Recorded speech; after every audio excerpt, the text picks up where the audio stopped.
और आपको बताते हैं कहीं फंड्स मिले ही नहीं, कहीं खर्च ना हो सके। साल बीत गया, कई काम फिर अधूरे छोड़ गया। महकमा बिल्डिंग फैसलाबाद 2022 में भी मेगा प्रोजेक्ट मुकम्मल ना कर सका। 40 बड़े मंसूबे और 100 से ज्यादा इमारतें तकमील को ना पहुंची। कारकर्दगी की गैर तसल्ली बख्श करार दे दी गई। आपको बता रहे हैं कहीं फंड्स मिले नहीं, कहीं खर्च ना हो सके। साल बीत गया, कई काम फिर अधूरे छोड़ गया। महकमा बिल्डिंग फैसलाबाद 2022 में भी मेगा प्रोजेक्ट मुकम्मल ना कर सका। 40 बड़े मंसूबे और 100 से ज्यादा इमारतें तकमील को ना पहुंची। कारकर्दगी गैर तसल्ली बख्श करार पाई। आपको बताते चलें साल बीत गया, कई काम फिर अधूरे छोड़ गया। बात करेंगे इमरान असलम से। जी इमरान, बताइएगा महकमा बिल्डिंग के फंड्स खर्च करने की क्या शरह है, देखने में आई है, आगाह कीजिएगा। जी बिल्कुल, साल 2022 में महकमा बिल्डिंग फैसलाबाद को अरबों रुपए के फंड्स जारी किए गए, लेकिन ताहाल फैसलाबाद के 40 से जायद बड़े मंसूबे जबकि 110 से जायद जो है ऐसे छोटे मंसूबे हैं जिस पर महकमा बिल्डिंग फैसलाबाद की जानब से काम मुकम्मल न किया जा सका। फैसलाबाद की बात करें तो जेलों में कसीरल मंजरा बैरक्स की तमीर के मंसूबे शुरू किए गए थे। डिस्ट्रिक्ट जेल, सेंट्रल जेल और बैरक्स जेल जो बच्चों की जेल थी उसकी तमीर मरम्मत के काम भी अधूरे हैं। और इसी तरह फैसलाबाद में सरकारी जो मुलाजमीन है उनका मनसूबा GOR 3 शुरू किया गया था, वो भी पाया तकमील तक न पहुंच सका। और इसके साथ साथ जो है वो तमाम सरकारी तलीमी अदारे, कॉलेजेस की तमीर नौ के मनसूबे महकमा बिल्डिंग फैसलाबाद मुकम्मल न कर सका। और इसके साथ साथ फैसलाबाद में जो महकमा सेहत की स्कीमें थी जिसमें हसीफ शीद hospital, government general hospital 224, government general hospital Samanabad, children hospital और दीगर जितने भी BHUs और जितने भी सेंटर्स हैं उसकी तमीर और मरम्मत का काम महकमा बिल्डिंग फैसलाबाद सर अंजाम न दे जा सका। और इनके लिए जो है वो अरबों रुपए के फंड्स जारी किए गए हैं। CPO RPO कम्प्लेक्स, इसके साथ साथ जो है फूड टेस्टिंग लेबॉर्ट्री और इसके साथ साथ फैसलाबाद में ऐसे बड़े प्रोजेक्ट थे जिन पर महकमा बिल्डिंग फैसलाबाद को अरबों रुपए के फंड साल 2022 में दिए गए। और इनकी जो यूटिलाइजेशन रेशियो है वो 40% रही, जबकि महकमा बिल्डिंग फैसलाबाद को 100% जो है वो फंड्स दिए गए। लेकिन ताहाल बिल्डिंग काम की जो तसल्ली है वो गैर तसल्ली बख्श करार दी जा चुकी है। सिटी 41 ने तमाम तर जो 2022 की कारकर्दगी रिपोर्ट है वो हासिल कर ली है। रिपोर्ट के मुताबिक महकमा बिल्डिंग फैसलाबाद, महकमा सेहत, महकमा स्कूल एजुकेशन, महकमा स्पेशल एजुकेशन और महकमा पुलिस, जेल खाना जात समेत दीगर बड़े बड़ी अदारों की जो तमीर मरम्मती काम है वो जो है वो पाया तकमील तक ना पहुंचाया जा सका। साल 2022 में महकमा बिल्डिंग फैसलाबाद की जो फंड्स की रेशियो है वो 100% रही, जिसमें अरबों रुपए के फंड जो है वो बिल्डिंग सेक्टर्स के लिए जारी किए गए। लेकिन जो है वो सरकारी कॉन्ट्रैक्टर्स की जानब से जो है वो रेट वाइज और दीगर अवामल को मद्देनजर रखते हुए जो है वो जितने भी सरकारी काम थे वो इल्तवा का शिकार है। फैसलाबाद में बड़े बड़े प्रोजेक्ट जो है वो साल 2022 बिल्डिंग में हुकाम 100% फंड्स में से सिर्फ 40% फंड्स खर्च कर सका। इमरान असलम अपडेट कर रहे थे। इमरान, बहुत शुक्रिया आपका। जंग में भी 28 अरब रुपए के मेगा प्रोजेक्ट्स में से एक भी मुकम्मल ना हो सका। सड़कों के बड़े मंसूबे तकमील के मुंतजिर रहे, कई एक पर काम का आगाज भी ना हो सका। आपको बताते चलें जंग में भी 28 अरब रुपए के मेगा प्रोजेक्ट्स में से एक भी मुकम्मल ना हुआ। सड़कों के बड़े मंसूबे तकमील के मुंतजिर रहे, कई एक पर काम का आगाज भी ना हो सका। बात करेंगे मोहम्मद रमजान मिर्जा से। जी बताइएगा। जी बिल्कुल, इसमें से बेशतर स्कीमें जो है वो ADP की हैं। मजमूई तौर पर 131 स्कीमें थी और इनके इवज जो है वो अभी तक 20 अरब रुपए से जायद के फंड जो हैं वो जारी हो चुके हैं। और उनमें से सबसे बड़ा मनसूबा जो है वो तीनों हेड की जो है वो एक्सटेंशन थी, वो भी अभी तकमील का मुंतजिर है। इसके अलावा जो रोड सेक्टर के मनसूबे हैं जिनमें भक्कर रोड का मनसूबा है, सरगोदा रोड का मनसूबा है, इनकी भी है तकमील नहीं हो सकी। महकमा एजुकेशन में भी, हायर एजुकेशन में खास तौर पर जो झंग के मुख्तलिफ कॉलेजेस हैं जिनमें चूंक भरवाना, हवेली बहादुर शाह, शोरकोट और अहमदपुर सयाल हैं, इन कॉलेजेस में भी जो महकमा बिल्डिंग का सिविल वर्क था वो इस साल मुकम्मल नहीं हो सका। रेवेन्यू कंपोनेंट जो है उसकी खरीदारी तो अभी दूर की बात है। झंग ही में अरबों रुपए का एक मंसूबा है गुलाम नबी ब्लॉक, और इसके अलावा जो DHQ की इमरजेंसी की तोसी है, ये भी मंसूबा पिछले 12 साल से जो है वो इसके ऊपर काम चल रहा है और महसूस हो रहा है कि अभी मजीद चंद साल लेगा। ये मंसूबा भी 2022 में मुकम्मल नहीं हो सका। इसके अलावा झंग में जो सिविल डिफेंस का ऑफिस है उसकी भी एक ईंट नहीं लग सकी। अरबों रुपए की जो चिरागाबाद झंग शुरकोट डुअल कैरेज थी, इसके ऊपर भी जो है वो काम का आगाज नहीं हो सका। इसके अलावा झंग को दीगर अजला से मिलाने वाली दो बड़ी सड़कें जो कि 4 अरब 81 करोड़ रुपए की लागत से मंजूर की गई थी, इसके ऊपर भी काम नहीं हो सका। इसी तरह बहुत से ऐसे झंग के अंदर मंसूबे हैं जो कि मुंतजिर रहे हैं। 2022 में जो सिविल का कोई बड़ा मंसूबा झंग के हिस्से में नहीं आ सका। वाटर सप्लाई का कोई मेगा प्रोजेक्ट जो है वो झंग के हिस्से में नहीं आ सका। झंग का जो लारी अड्डा है उसका PC1 25 करोड़ रुपए की लागत से जमा करवाया गया, अभी तक उसकी मंजूरी नहीं हो सकी। झंग के अंदर सफाई का कोई मेगा प्रोजेक्ट जो है वो नजर नहीं आ सका। इसके अलावा मशीनरी जो है वो हुकूमत पंजाब की जानिब से फराहम की गई, उसके चेसी नंबर दे दिए गए, लेकिन अभी तक वो मशीनरी भी जो है वो तैयार नहीं हो सकी और ऑन रोड नहीं आ सकी। वो झंग के अंदर 2022 जो है वो इंतहाई मायूस कुन रहा। इस हवाले से ये भी नजर आ रहा है कि इसमें महकमों की भी गफलत थी, सियासी तौर पर भी अदम इस्तेकाम रहा, और इसके अलावा जो ब्यूरोक्रेट्स हैं उनकी भी जिम्मेदारी रही, लेकिन उन्होंने इस हवाले से अपनी जिम्मेदारी अदा नहीं की। 2022 जो है वो गुजर रहा है और 23 से तहम जो है वो शहरियों को उम्मीद है कि 2023 में बहुत से मंसूबे जो हैं वो मुकम्मल होंगे, जिससे झंग के अंदर मेयार जिंदगी बेहतर होगा। रमजान मिर्जा अपडेट कर रहे थे। रमजान, शुक्रिया आपका।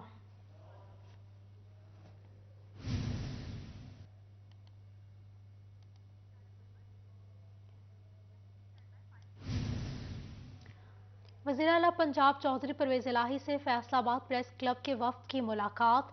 सहाफ़ी कॉलोनी के क़याम के हवाले से होने वाली पेशरफ पर तबादला ख्याल किया गया।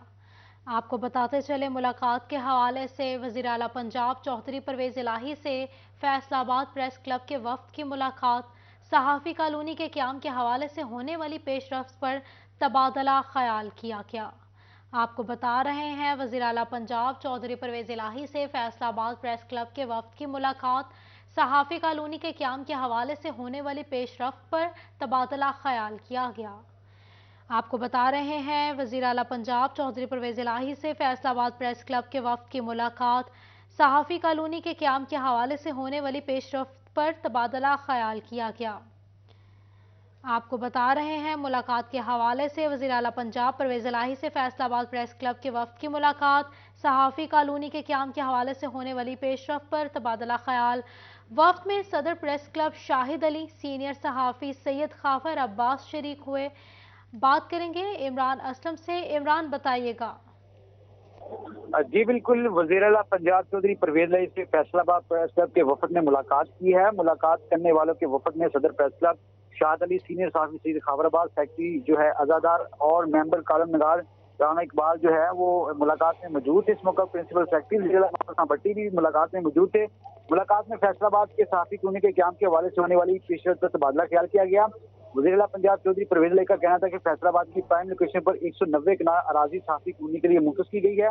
काबीना सहाफ़ी के मुख्तस अराजी पंजाब जर्नलिस्ट हाउसिंग फाउंडेशन के नाम ट्रांसफर करने और 25 करोड़ रुपए की ग्रांट की मंजूरी भी दी जा चुकी है। फैसलाबाद प्रेस क्लब को सालाना ग्रांट भी दी जाएगी। सहाफ़ियों को घर बनाने के लिए बैंकों पंजाब से आसान और शराइत कर्जे की सूरत भी दी जाएगी। वज़ीर का मजीद कहना था कि लाहौर, रावलपिंडी, मुल्तान और फैसलाबाद में भी जो है सहाफ़ियों के लिए जो है वो अपनी छत का जो ख्वाब है वो पूरा करने जा रहे हैं।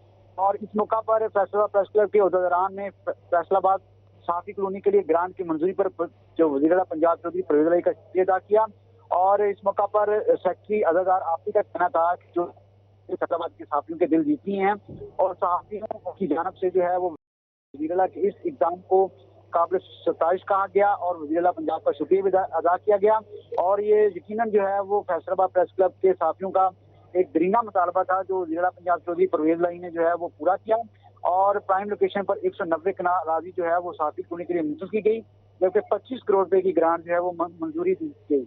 और इस मौका पर जो है वो फैसलाबाद प्रेस क्लब के उहदेदारान ने शुक्रिया किया। मुलाकात में प्रिंसिपल सेक्रेटरी वज़ीर आला मोहम्मद खान भट्टी, प्रेस सेक्रेटरी वज़ीर आला पंजाब इकबाल चौधरी और DGP आर परवेज अख्तर राव भी इस मौका पर मौजूद थे। जी, पंजाब जर्नलिस्ट हाउसिंग फाउंडेशन के नाम ट्रांसफर करने और 25 करोड़ रुपए की ग्रांट की मंजूरी दे दी गई।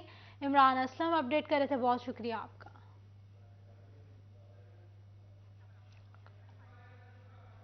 टोबा टैक्सिंग में फेस्को मुलाजिमीन के लिए अच्छी खबर। ग्रिड स्टेशन झगर कमालिया में 10 रिहायशी फ्लैट्स की तामीर के लिए फंड्स जारी कर दिए गए हैं। आपको बताते चलें, टोबा टैक्सिंग में फेस्को मुलाजिमीन के लिए अच्छी खबर। ग्रिड स्टेशन झक्कर कमालिया में 10 रिहायशी फ्लैट्स की तामीर के लिए फंड्स जारी कर दिए गए हैं। आपको बताते चलें, टोबा टैक्सिंग में फेस्को मुलाजिमीन के लिए अच्छी खबर सामने आई है। ग्रिड स्टेशन झक्कर कमालिया में 10 रिहायशी फ्लैट्स की तामीर के लिए फंड्स जारी कर दिए गए।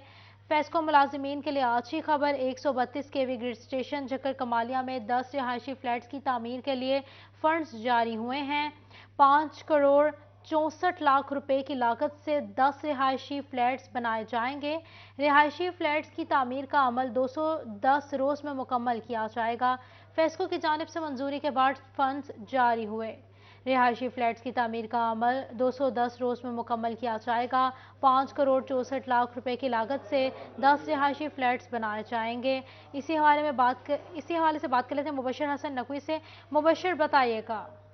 जी बिल्कुल, टोबा टैक्सिंग में फेस्को मुलाजिम के लिए अच्छी खबर है कि अब उनके लिए हॉस्टल बनाए जाएंगे और इससे फेस्को की जानिब से मंजूरी दे दी गई है कि इन हॉस्टल के बनाए जाने से बिलाशुबा इन फेस्को मुलाजिम की जो मुश्किलात है वो कम होगी। 132 केवी ग्रिड स्टेशन झक्कर कमालिया में 10 रहायशी फ्लैट्स बनाने की मंजूरी दी गई है, जिसके लिए 5 करोड़ 64 लाख रुपए का जो फंड्स भी मंजूर कर लिए गए हैं। मजमूई तौर पर 10 रहायशी फ्लैट्स जो है वो यहाँ पर बनाए जाएंगे। फेस्को जराये का कहना है कि 210 दिनों में फ्लैट्स की तामीर का काम मुकम्मल कर लिया जाएगा और इन फंड्स की अजरा के वाले से मंजूरी है वो बाकायदा फेस्को की जानिब से दी गई है। ऐसे मुलाजिम जो रहायश के लिए परेशान थे उनके लिए खबर है कि इब्तदाई तौर पर 10 रहायशी फ्लैट्स हैं वो झक्खड़ के मुकाम पर बनाए जाएंगे। मुबशर अपडेट कर रहे थे, बहुत शुक्रिया आपका।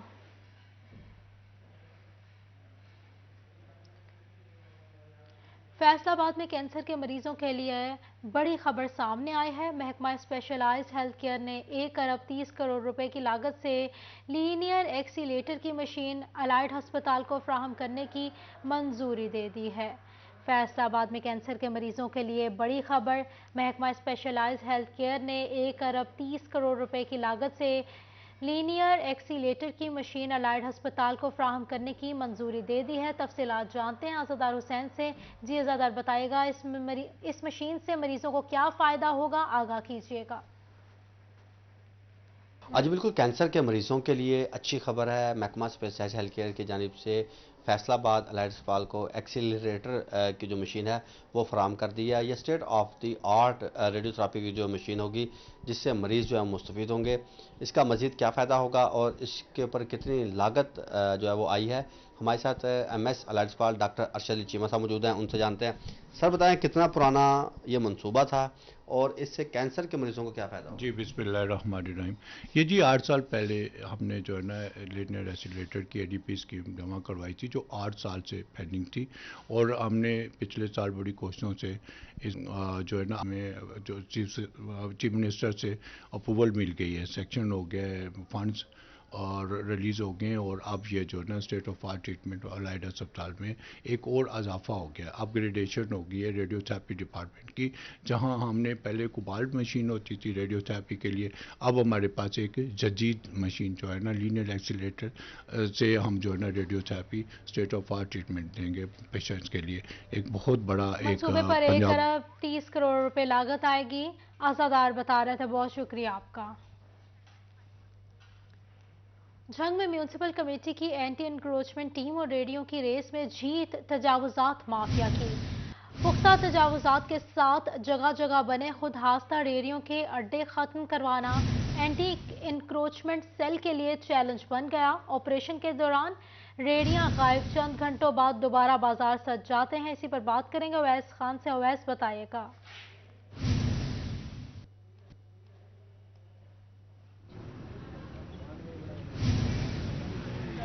बिल्कुल, जंग में डिप्टी कमिश्नर अरशद भट्टी की हिदायत पर जो है एंटी इंक्रोचमेंट कैंपेन का आगाज़ तो किया गया है, ताहम इस एंटी इंक्रोचमेंट कैंपेन के जो नताइज हैं वो इस जो है पुख्ता तजावुज़ के अलावा जो है वो जो मूवेबल इंक्रोचमेंट्स हैं उनके लिए जो है नाकाफ़ी साबित होते हैं। यही वजह है कि इंक्रोचमेंट सेल की जानिब से जहाँ एक जगह कार्रवाई की जाती है उसके चंद घंटे बाद ही दोबारा से रेडियो के बाजार सज जाते हैं। सूरत हाल पर जहाँ शहरियों की जानिब से तशवीश का इजहार किया गया है, वहीं पर स्कूल मालकान भी जो है सूरत हाल से परेशान नजर आते हैं। मेरे साथ प्राइवेट स्कूल एसोसिएशन के ज़िले चेयरमैन जो यहाँ से ड्यूटी मौजूद है, इनसे बात करेंगे। सर बताइएगा यहाँ पर रेडियो के रश के बायस जो है रिक्शों के स्टैंड्स के बायस जो है किन मुश्किलात का सामना करना पड़ता है इस यहाँ पे शहरियों को?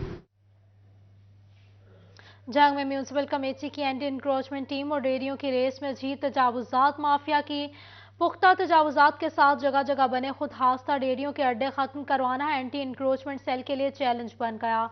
ऑपरेशन के दौरान रेडियां गायब, चंद घंटों बाद दोबारा बाजार सज जाते हैं। आपको बता रहे हैं एंटी इंक्रोचमेंट सेल के हवाले से जंग में म्यूनसिपल कमेटी की एंटी इंक्रोचमेंट टीम और रेडियो की रेस में जीत तजावुजात माफिया की पुख्ता तजावुजात के साथ जगह जगह बने खुद हास्ता रेडियो के अड्डे खत्म करवाना एंटी इंक्रोचमेंट सेल के लिए चैलेंज बन गया। ऑपरेशन के दौरान रेडियां गायब, चंद घंटों बाद दोबारा बाजार सज जाते हैं। जंग में म्यूनसिपल कमेटी की एंटी इंक्रोचमेंट टीम और रेडियो की रेस में जीत तजावुजात माफिया की पुख्ता तजावुजात के साथ जगह जगह बने खुद हास्ता रेडियो के अड्डे खत्म करवाना एंटी इंक्रोचमेंट सेल के लिए चैलेंज बन गया।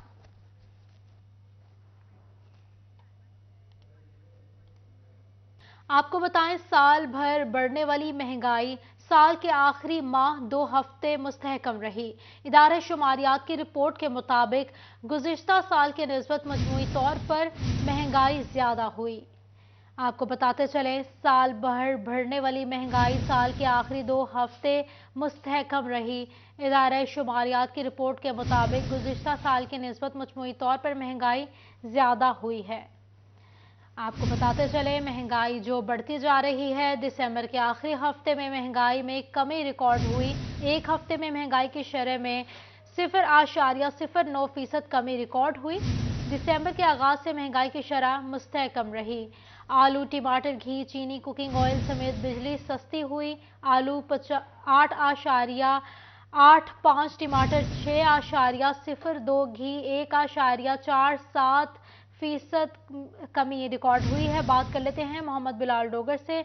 बिलाल, बताइएगा इस हवाले से। जी बिल्कुल, दिसंबर के महीने के आखिरी हफ्ते में महंगाई जो है वो कम रिकॉर्ड की गई। अगर बात करें साल 2022 के अंदर महंगाई का जो अरूज है वो देखा गया, लेकिन साल 2022 के आखिरी महीने दिसंबर के आखिर के अंदर भी महंगाई जो कम होती दिखाई दे रही है। बिलाशुबा ये कम है, 0.09% जो है महंगाई कम हुई है, जिसमें 17 शहरों की 50 मंडियों का डेटा जमा किया है, जिसमें अदारा शुमारियात ने रिपोर्ट जमा करवाई। आलू, टमाटर, घी, चीनी, कुकिंग ऑयल समेत बिजली जो है वो सस्ती हुई है। और इनका अदारा शुमार बताऊं तो आलू 8.85, टमाटर 6.02, घी 1 जो है वो सस्ता हुआ है 1.1, चीनी 1.22, कुकिंग ऑयल 0.04, जबकि बिजली 2.44% सस्ती हुई है। अंडे, चावल, ब्रेड, केला, लकड़ी और LPG और एनर्जी सेवर की कीमतें महंगी हुई हैं, जबकि मजमूई तौर पर शरह देखें तो 19.30% रिकॉर्ड की गई है। जी बिलाल डोगर अपडेट कर रहे थे, बहुत शुक्रिया आपका।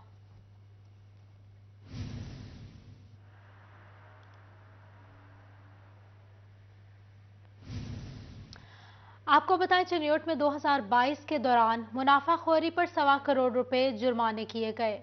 78,000 इंस्पेक्शन की गई। आपको बताते चलें, चिन्योट में 2022 के दौरान मुनाफाखोरी पर 1.25 करोड़ रुपए जुर्माने किए गए। कितने अफराद को गिरफ्तार किया गया, कितनी दुकानें सील की गई, जानते हैं वकार घुमंद से। वकार, बताइएगा। जिस साल 2022 जिला चिन्योट में जो गिरां फरोश हैं, नजायज मुनाफा हो रहे हैं, उनके लिए भारी रहा। करोड़ों रुपए के इस दफा जुर्माने किए गए हैं और हजारों इंस्पेक्शंस की गई हैं, दुकानों को सील करवाया गया है। इसी बारे में जानते हैं SNA उमर हयात सिकरा हमारे साथ मौजूद हैं, उनसे बात करते हैं कि इस साल 2022 में आज के दिन तक कितने जुर्माने हुए हैं, कितने लोगों को गिरफ्तार करवाया गया है और आया इनके प्राइस कंट्रोल मजिस्ट्रेट्स कामयाब हुए हैं महंगाई को कंट्रोल करने में। यानी इस दफा कितनी 2022 में कितने करोड़ जुर्माना हुआ, कितने लोगों को गिरफ्तार करवाया गया? बिस्मिल्लाहिर्रहमानिर्रहीम। 2022 के अंदर जो है कोई 78,400 इंस्पेक्शंस की गई हैं मार्केट्स के अंदर। जो प्राइस मजिस्ट्रेट थे जिला चिन्योट के अंदर 27 प्राइस मजिस्ट्रेट्स काम कर रहे हैं और 78,000 इंस्पेक्शंस के बाद कोई 6,000 वायलेशंस पाई गई और उनके ऊपर 1 करोड़ 13 लाख रुपए जुर्माना किया गया इस साल 2022 के अंदर। और उसमें 67 FIRs करवाई गई हैं और कोई 167 लोग जो है वो गिरफ्तार हुए और 174 दुकानें जो है उनको सील किया गया है।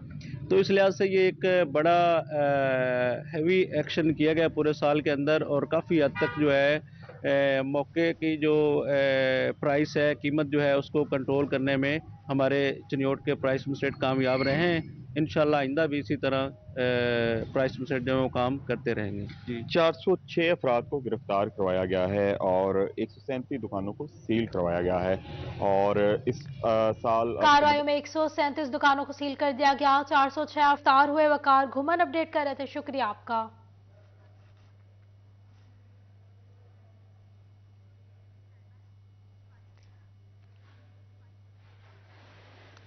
टोबा टैक्सिंग में रोटी की भी आम आदमी की पहुंच से बाहर होने लगी। 12 रुपए में मिलने वाली सादा रोटी होटल्स मालिकान 14 रुपए में बेचने लगे।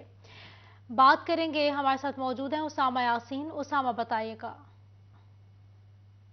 जी बिल्कुल, टोबा टैक्सिंग में महंगाई की सताई हुई आवाम पर होटल मालकान की जानिब से भी एक और बम गिरा दिया गया है। आटे की कीमत में इजाफा के बाद जो है होटल मालकान की जानिब से रोटी की कीमत में भी इजाफा कर दिया गया है। 12 रुपये में सेल होने वाली जो रोटी है वो 14 रुपये में कर दी गई है।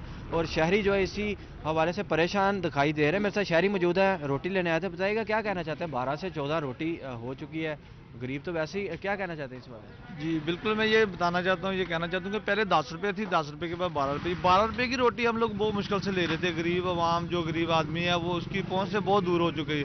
अब 14 रुपये हो चुकी है। 14 रुपये कैसे आदमी लेगा? आटा मिल नहीं रहा, महंगाई इतनी है, मजदूर आदमी को काम नहीं मिल रहा, तो ये सारा कुछ कैसे बंदा अफोर्ड कर सकता है? तो हमने होटल मालकान से बात की है तो वो कह रहे ये सारा ऊपर से हमें आटा नहीं मिल रहा, ये गैस नहीं आ रही, इसलिए हम ये ना सारा कुछ अपने ऊपर अफोर्ड नहीं कर सकते, इसलिए हमने महंगी कर दी है। बिल्कुल, आपने तो उनकी बात सुनी। उनका कहना है कि महंगाई ही महंगाई होती जा रही, गरीब तो वैसे ही पिसता जा रहा। 12 रुपये में जो थी वो भी अफोर्ड करना मुश्किल थी। होटल के मालिक मौजूद है, उनसे बात करना। बताएगा 14 रुपये में रोटी कर दी, क्या कहेंगे इस वाले से, क्यों महंगी की है? सर क्या आटा पहले 1400 रुपये को 15 किलो वाला थैला मिल रहा था, अभी वो 1700 1750 का हो गया। ऊपर से एलपी गैस भी बहुत महंगी है। हम क्या करें, हमें रोटी का रेट बताना पड़ रहा है, इसलिए ये रेट थोड़ा ज़्यादा किया है। और हम तो अपना निज़ाम चला रहे हैं और बचता कुछ भी नहीं है इसमें भी, और इससे ज़्यादा हम कुछ नहीं कर रोटी 14 रुपए में बेची जाने लगी। उसामा यासीन बता रहे थे, शुक्रिया आपका। फैसलाबाद में गैस की बंदिश की वजह से शहरियों के साथ साथ दुकानदारों का कारोबार भी बुरी तरह से मुतासिर हो रहा है। शहरियों के साथ साथ दुकानदार भी गैस की बंदिश की वजह से परेशान दिखाई दे रहे हैं। दुकानदार भी परेशान दिखाई दे रहे हैं। आप इसी हालत से बात कर लेते हैं खिलजा लियाकत से। जी खिलजा, आगाह कीजिएगा दुकानदारों की मुश्किलात के हवाले से। जी बिल्कुल, गैस की बंदिश की वजह से शहरी परेशान दिखाई दे रहे हैं। शहरियों का कहना है गैस रोज़ बरोज़ बंद होती है, जिसकी वजह से बाहर से खाना खाना पड़ता है। बाहर से खाना खाना गरीब इंसान के बस से बाहर होता जा रहा है। गरीब इंसान कहते हैं 2 वक्त की रोटी भी मुश्किल हो रही है। शहरियों की हुकूमत से गैस को बहाल करने की अपील। मेरे साथ एक शहरी मौजूदा है, इनसे इस हवाले से मजीद जानते हैं। जी क्या कहेंगे आप? सर्दी की वजह से गैस नहीं है, जिसकी वजह से लोग परेशान हैं। घरों में छोड़ करके आगे होटलों में नाश्ते कर रहे हैं। जी बिल्कुल, शहरियों का कहना है गैस ना होने की वजह से बाहर से नाश्ता करने के लिए आए हैं। मेरे साथ दुकानदार भी मौजूद है, इनसे इस हवाले से मजीद जानते हैं। जी क्या कहेंगे आप गैस के हवाले से कि गैस कितनी आ रही है, क्या सीन है आपका? तो रोज लोगों का इतना रश होता है। सुबह टाइम इधर बहुत रश हो, इधर गैस बहुत महंगा, गैस नहीं है, सिलेंडर बहुत महंगा आता है। सुबह टाइम बहुत रश है, गैस का मसला बहुत ज़्यादा है। जी बिल्कुल, शहरियों के साथ साथ दुकानदार भी जो है वो परेशान दिखाई दे रहे हैं। दुकानदारों का कहना है गैस ना हिल्जा अपडेट कर रही थी, शुक्रिया आपका हिल्जा।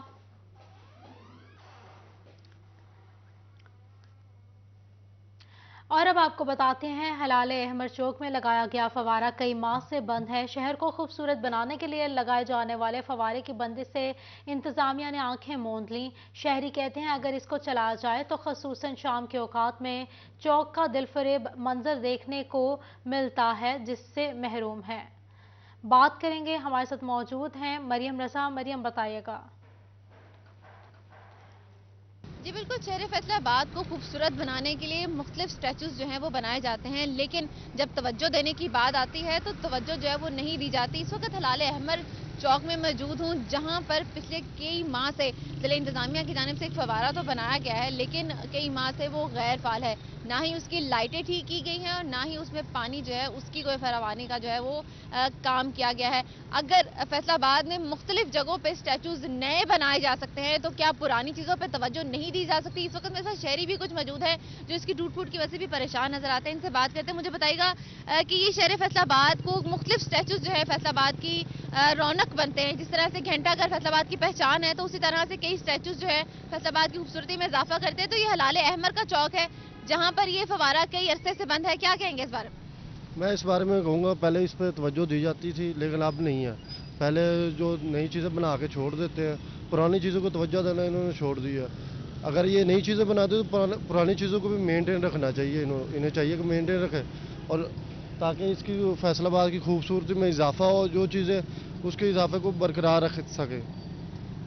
इसकी खूबसूरती में इजाफे के लिए, उसके इजाफे को बरकरार रखने के लिए जो है काम करने की जरूरत है। और भी शहरी मौजूद है। मुझे बताइएगा कि बाकी जगहों पे जब नजर रखी जाती है, चीजों का ख्याल रखा जाता है, तो क्यों इन चीजों को छोड़ दिया जाता है जो खूबसूरती में इजाफा करते हैं? बिस्मिल्लाहिर्रहमानिर्रहीम। इस चीज़ों को इनू बनाना चाहिए। उन्होंने पैसे लाए, पैसे सारे खाए जाते, आप नवी चीज़ा बनाई जाते हैं, पुरानिया चीज़ा तवज्जो ही नहीं देंगे। इस वास्ते इनू बनाना चाहिए, ये लाइटां लाउनियां चाहिए, इनू चलावना चाहिए। जो चलना है शहर खूबसूरत लगना है, इस वास्ते तुसी इनू बना के ते इनू खूबसूरत। इंतजामिया पुराने मॉडल पर भी तवज्जो दे। मरियम अपडेट कर रही थी, बहुत शुक्रिया आपका। फैसलाबाद में शहरी हाथ में ईंट पकड़े घंटा घर पर चढ़ गया। पुलिस की तरफ से शहरी को नीचे उतारने की कोशिश की जा रही है। आपको बताते चले, फैसलाबाद में शहरी हाथ में ईंट पकड़े घंटा घर पर चढ़ गया। पुलिस की तरफ से शहरी को नीचे उतारने की कोशिश की जा रही है। फसी नकवी हमारे साथ मौजूद हैं। जी फसी, बताइएगा।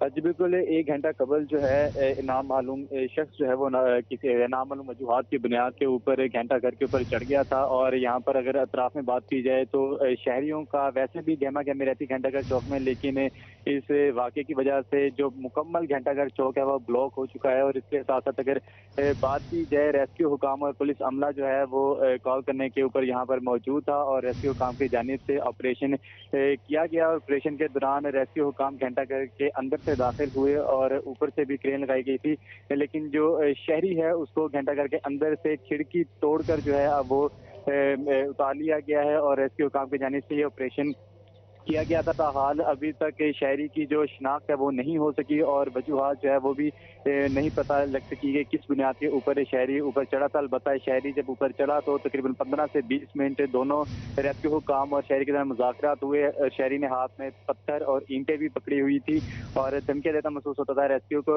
लेकिन अब हाल रेस्क्यू हुकाम की जानिब से शहरी अपडेट कर रहे थे, बहुत शुक्रिया आपका। आपको बताएं, धुंध के बायस जंग में चोरी की वारदातों में इजाफा होने लगा है। फेस्को ने ट्रांसफार्मर्स की हिफाजत के लिए शहरियों से मदद मांग ली। बात करेंगे वसीम से। जी वसीम, बताइएगा। जी बिल्कुल, सर्दी की शिदत में इजाफे के बाद जो है वो धुंध पड़ने लगी, जिसके बायस जो है वो फेस्को के जो ट्रांसफार्मर थे उनकी चोरी में जो है वो इजाफा होने लगा, जिसकी रोकथाम के लिए फेस्को की जानिब से शहरियों से दरख्वास्त की गई कि अगर वो कहीं पर भी जो है वो गैर मुतल्लका अफराद को देखते हैं तो उसके बारे में 15 पर इतला करें। इसी हवाले से मेरे साथ ऐसी फेस्को मौजूद है, इनसे बात करते हैं। सर, फेस्को की जानिब से ट्रांसफार्मर की चोरी की रोकथाम के लिए क्या इकदाम किए जा रहे हैं? जी अस्सलाम वालेकुम। इसमें मैं सबसे पहले ये रिक्वेस्ट करूँगा अवामुन नास से, क्योंकि अल्टीमेटली ये नुकसान डिपार्टमेंट तो है ही है, अवाम का भी है, पाकिस्तान का है ये नुकसान।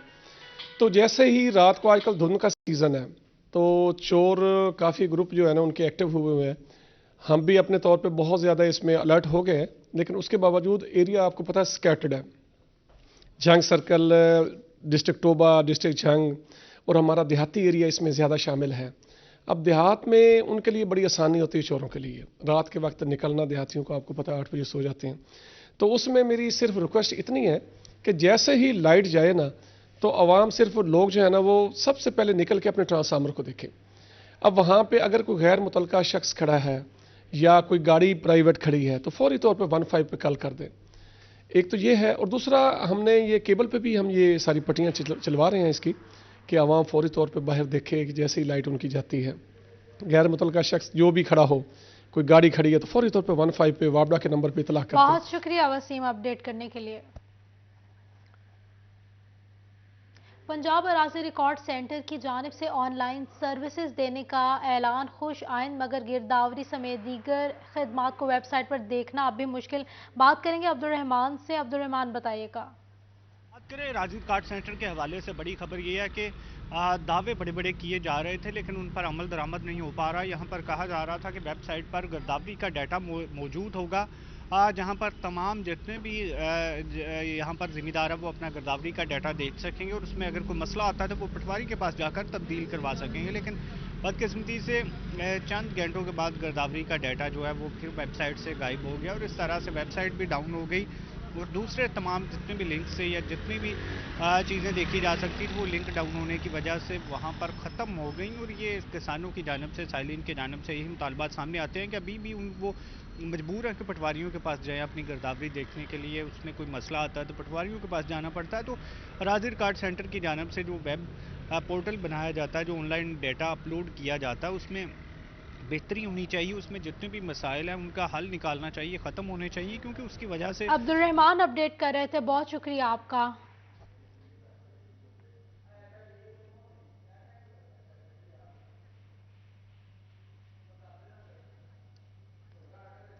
फैसलाबाद समेत मुल्क भर के ग्रेजुएट तलबा के लिए अच्छी खबर। इलामा इकबाल ओपन यूनिवर्सिटी ने भी BS प्रोग्राम के 5वें सेमेस्टर में दाखिलों की मंजूरी दे दी। बात कर लेते हैं जहांगीर अशरफ से। जहांगीर बताइएगा।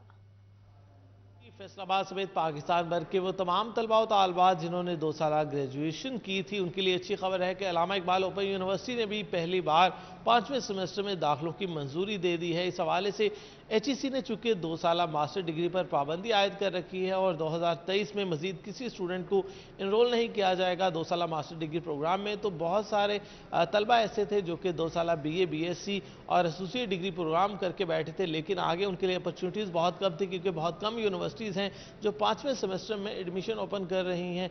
इस हवाले से इलामा इकबाल ओपन यूनिवर्सिटी की अथॉरिटीज़ ने, इंतजामिया ने भी 5वें सेमेस्टर में दाखिलों की मंजूरी दे दी है और इस हवाले से क्राइटेरिया ये तय किया गया है कि जो तलबा 2 साल ग्रेजुएशन के बाद 5वें सेमेस्टर में आना चाहेंगे उनको एक 18 क्रेडिट और का जो ब्रिज सेमेस्टर है वो पढ़ना पड़ेगा, जिसके बाद वो 4 सेमेस्टर में अपनी BS की डिग्री हासिल कर सकेंगे। इस हवाले से जनवरी में दूसरे हफ्ते के बाद एडमिशन ओपन किए जाएंगे उन तमाम तलबा व तालबात के लिए जो कि 2 साल BA BSc कर चुके हैं लेकिन आगे उनके मास्टर डिग्री के कोई चांसेस नहीं थे क्योंकि HEC की तरफ से पाबंदी आयद कर रखी है कि 2 साल मास्टर डिग्री प्रोग्राम कोई यूनिवर्सिटी ऑफर नहीं करेगा। इस हवाले से अब इलामा इकबाल ओपन यूनिवर्सिटी ने पाकिस्तान भर के जो तलबा व तालबात हैं उनके लिए 5वें सेमेस्टर की पॉलिसी जो है उसको अडॉप्ट कर लिया है और आइंदा इलामा इकबाल ओपन यूनिवर्सिटी के एडमिशंस में 5वें सेमेस्टर में दाखिलों की मंजूरी दे दी गई। जहांगीर अशरफ अपडेट कर रहे थे, बहुत शुक्रिया आपका। न्यूज़ स्टूडियो से फिल वक्त इतना ही।